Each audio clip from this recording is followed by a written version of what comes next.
30 years of silence, 30 years of closed doors, and a murder case that the world thought would stay buried forever in the neon-lit shadows of Las Vegas. Everyone knew the players. Everyone whispered the rumors in the back alleys of Compton and the sterile boardrooms of Los Angeles. But the man sitting inches away from Tupac Shakur when the bullets tore through a black BMW on September 7, 1996, kept his mouth welded shut. Marion Suge Knight survived that bloody night, walked away with a fractured skull and a grazed head, and locked the truth behind a brutal wall of street code and federal prison bars. Until now. From the confines of a concrete prison cell, the former Death Row Records kingpin is breaking decades of strategic silence, pointing an accusing finger at a name that powerful people hoped would never escape his lips. But why speak up after 3 long decades? What kind of terror comes with the name everyone feared? And when a titan of the underworld decides to talk, who is left standing in the crossfire? For nearly 30 years, the murder of Tupac Shakur remained the ultimate hip-hop enigma, a tragedy dissected by detectives, obsessive conspiracy theorists, and award-winning documentary filmmakers alike. At the epicenter of it all was Suge Knight, the towering, feared co-founder of Death Row Records, who was behind the wheel of the sleek black 1996 BMW 750iL when a white Cadillac pulled up alongside them at a red light on East Flamingo Road and unleashed a fatal volley of gunfire. While investigators floundered, local police departments pointed fingers, and public interest waxed and waned across generations, Knight adopted an uncompromising stance, absolute, unyielding silence. He consistently refused to cooperate with law enforcement, famously broadcasting to the world that he would never take the stand to point fingers at another human being. This wasn't merely a matter of personal pride or casual stubbornness, it was survival in a brutal, cutthroat ecosystem where street code superseded federal law, and where talking to the authorities was a guaranteed death sentence. For decades, Knight watched from behind bars as Duane, Keffe D. Davis was eventually arrested, indicted, and put on trial, while the overarching power structures of the mid-1990s music industry maintained a nervous, calculated quiet. Knight's absolute refusal to name names built an impenetrable fortress around the ultimate architects of the hit, preserving a delicate, dangerous balance of power. Yet, behind the polished veneer of his public defiance, a complex psychological game was playing out in the shadows. Knight was calculating his own legacy, watching old enemies age, observing shifting legal landscapes, and waiting for the exact moment when reclaiming control of the narrative would serve his interests better than protecting the guilty. He understood the value of information better than anyone, hoarding secrets like a dragon sitting on a pile of gold. The weight of that silence began to fracture as the years stretched on and the physical world he once dominated crumbled into dust. The man who once struck terror into executives with a mere glare was now facing the grim reality of fading relevance. The street code that had protected him for decades began to feel less like a shield and more like a cage of his own making. If the code of silence was the only thing keeping the underworld at peace for 30 years, what finally broke Suge's resolve, and why is a prison cell suddenly losing its ability to keep secrets locked away? Serving a 28-year sentence for an unrelated voluntary manslaughter conviction at the Richard J. Donovan Correctional Facility, Suge Knight's physical empire vanished long ago, leaving him stripped of his fleets of luxury cars, multi-million-dollar recording studios, and armed bodyguards. Today, he is left with only one currency of any real value: information. Control has always been the primary psychological engine driving Knight's entire existence. During the meteoric rise of Death Row Records in the early 1990s, he ruled through raw intimidation, aggressive financial dominance, and a calculated, terrifying aura of absolute unpredictability. He was a man who wanted every eye on him, every room shifting when he walked through the door. When his physical freedom was violently stripped away by the judicial system, that insatiable need for control didn't die, it mutated into something darker and more insidious. For years, Knight was forced to sit in a cell and watch public figures, former associates, corrupt insiders, and ambitious journalists write best-selling books and record streaming specials trying to decode his life and dissect Tupac's final hours without his consent. To a control freak of Knight's magnitude, this was the ultimate psychological torture. The man who once dictated the terms of the West Coast rap explosion could not stomach watching others author his definitive story. This internal pressure cooker steadily built toward a breaking point, culminating in his decision to drop a bombshell memoir, shifting his stance from a protective vault of silence to an aggressive, calculated offensive of self-preservation and exposure. By claiming he is finally ready to share his truth, Knight is attempting one final, desperate power play.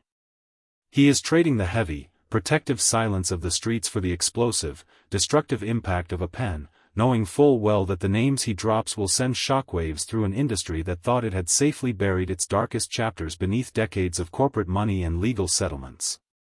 The psychological toll of isolation changes a man. The alliances that once seemed unbreakable in the heat of a Los Angeles recording studio look very different when viewed through 30 years of betrayal and abandonment. Knight realized that loyalty is a one-way street when you are locked behind concrete walls. What happens when a man who has genuinely nothing left to lose decides to tear down the very walls of protection he spent a lifetime building with blood and money? To understand why Knight is finally speaking out, the narrative must loop back to the explosive ignition point, the luxurious lobby of the MGM Grand Hotel and Casino in Las Vegas on the night of September 7, 1996. Hours before the fatal shots were fired, a violent, chaotic altercation broke out near the elevators involving Tupac Shakur, members of his entourage, and Orlando Anderson, an affiliate of the South Side Compton Crips led by Duane, Keffe D. Davis. That brief, brutal brawl, caught vividly on grainy casino security cameras, set off an immediate, irreversible chain reaction of retaliation that completely disregarded the glittering, high-roller facade of the Las Vegas Strip.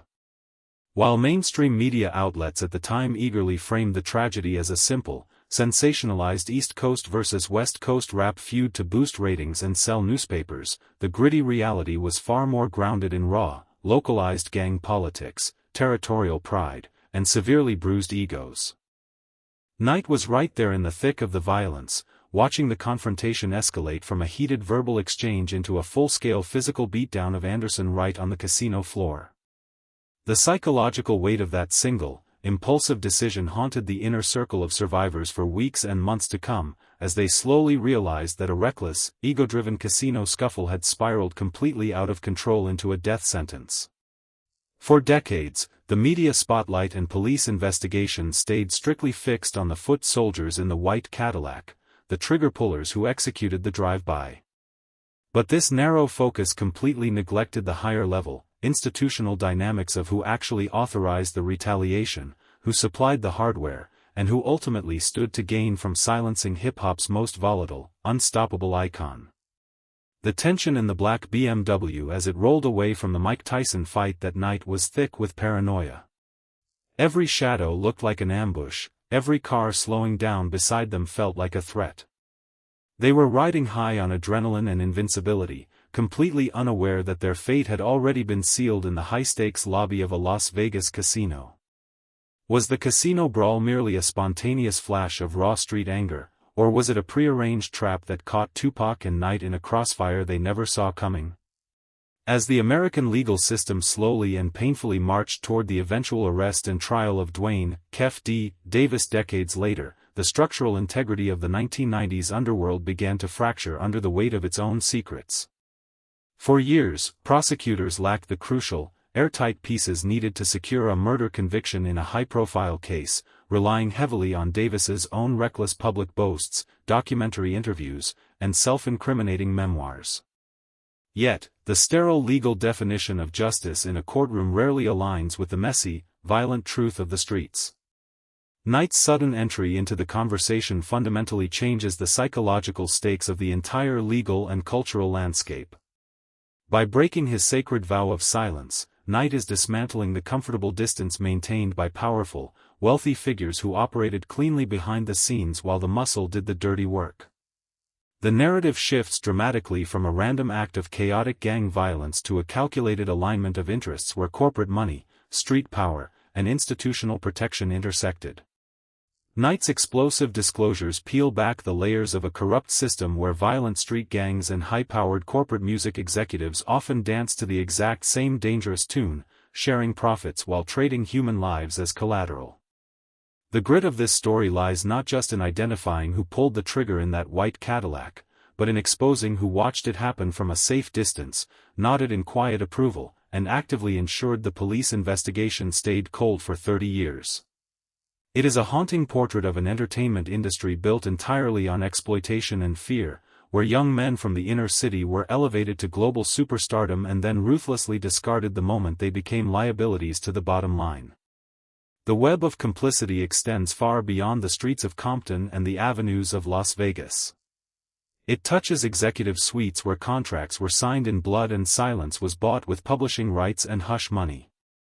Who are the shadowy, untouchable figures behind the scenes that Knight's long-awaited revelations finally expose, and why did they genuinely believe they could outrun their past forever? Why did the name everyone feared remain a taboo subject, locked away in silence for 3 agonizing decades? In the upper echelons of urban America, street syndicates, and the glitzy entertainment industry during the tumultuous 1990s, certain names carried absolute, undisputed terror, not because of media hype or internet rumors, but because of real, unmitigated, catastrophic consequences. To utter a specific name out loud in the wrong room was to invite immediate retaliation, sudden financial ruin, or a permanent ticket to an early grave.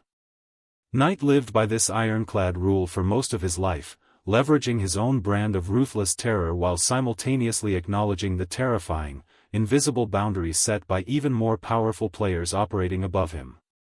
When individuals possess first-hand information about a murder of this staggering magnitude, their silence is rarely accidental, it is systematically bought, reinforced with intimidation, or maintained through the sheer terror of what will happen if they speak a single syllable. By finally preparing to drop the name that terrified both the violent streets and the polished corporate boardrooms alike, Knight is breaking the ultimate taboo of the criminal underworld. It is an act of supreme, calculated defiance from a man who has nothing left to lose. He is systematically stripping away the pristine mystique of untouchable figures who orchestrated, financed, or greenlit the chaos from a safe, comfortable distance. The gritty reality of this revelation is a sobering reminder that fear has an expiration date, and when powerful men age behind bars, their fierce allegiance to old criminal alliances often dissolves into bitter resentment, paranoia, and an overwhelming desire to settle final scores before their time runs out. The weight of that name hung over the hip-hop community like a dark cloud for generations. Artists, producers, and executives walked on eggshells, knowing that asking too many questions about September 7, 1996, was a surefire way to join Tupac in history. When the ultimate taboo is finally broken and the most feared name in the music industry is unmasked for the world to see, who in the shadows stands to lose the absolute most? Myth-making has relentlessly surrounded Tupac Shakur since the moment he drew his last breath, transforming a profoundly complex, deeply flawed human being into a secular martyr, a street prophet, and an immortal pop culture icon. But relentless myth-making is inherently dangerous because it completely obscures the gritty, unglamorous facts of how he actually lived, how he operated, and how he ultimately died. Knight's explosive revelations strip away the romanticized, cinematic notions of East versus West hip-hop martyrdom, replacing them with the cold, hard, mechanical reality of street politics, fragile ego clashes, and corporate negligence. The documentary-style reality of Tupac's final days reveals a brilliant young man caught in a suffocating web of his own hypermasculine posturing and the toxic, cutthroat ambitions of the older men surrounding him. Knight was not merely a protective guardian shielding his star artist, he was a primary architect of the very high-pressure psychological cooker that ultimately blew up in their faces. By exposing the unvarnished truth, Knight aggressively demythologizes his own legendary past as well, tearing down the invincible persona he spent a lifetime constructing. There are no clean heroes in this narrative, only hardened survivors, cold-blooded perpetrators, and a devastating trail of broken lives. The psychological portrait that emerges from the wreckage is one of profound, suffocating paranoia, where every trusted friend looked like a potential enemy in disguise, and every dark street corner felt like an ambush waiting to be sprung. The illusion of invincibility that Death Row Records projected to the world was just that, an illusion masking a deep, festering instability. The money and fame could not protect them from the primal laws of the streets they romanticized. Can the enduring legacy of a cultural icon survive the brutal, unadulterated facts when the very men who built the legend decide to tear it down to expose the truth?